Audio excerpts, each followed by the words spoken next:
please के हो यो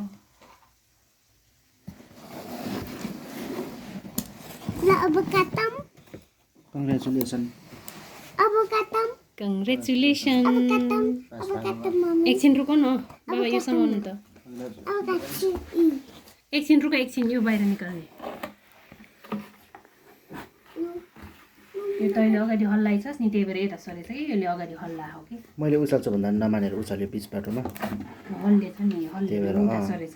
त्यही त बिगारेको छ नि त्यही त मैले उचाल्छु भने ल काट अब हैप्पी बर्थडे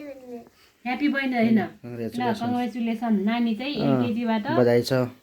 के भयो रे एलकेजीबाट चाहिँ चौथो भएर फोर्थ पोजिसनमा आएर चाहिँ 1 क्लासमा जाने 1 क्लासमा गयो अझै ज्ञानी बन्नु राम्रोसँग पढ्ने एकदम स्याबास हाम्रो चाहिँ अझै फर्स्ट आउने अब फर्स्ट सेकेन्ड थर्ड पनि आउने है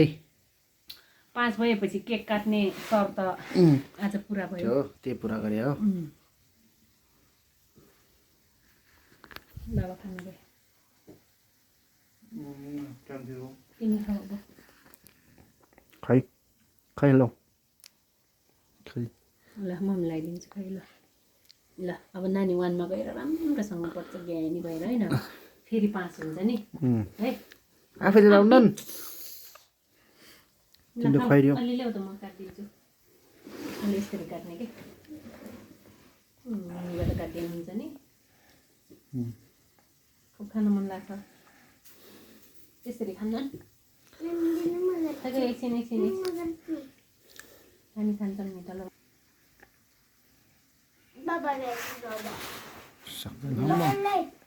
अब हामी आफै खान्छ होला खाऊ खाऊ आफै खाऊ आमा आफै खान्छौँ के ए त आफैले खाएर त्यहाँ त्यस्तो गर्छन्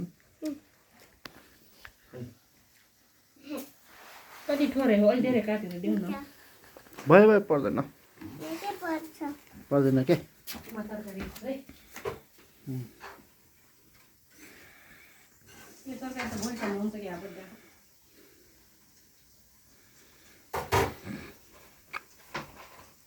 भयो नकाटे हुन्छ क्या ठुलो भयो छट्यो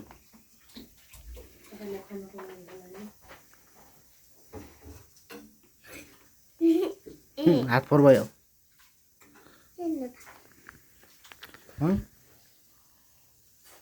थ्याङ्क यू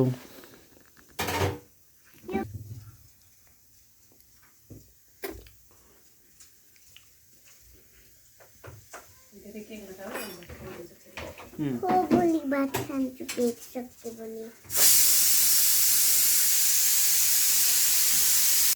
अब फर्स्ट सेकेन्ड थर्ड पनि आउने है है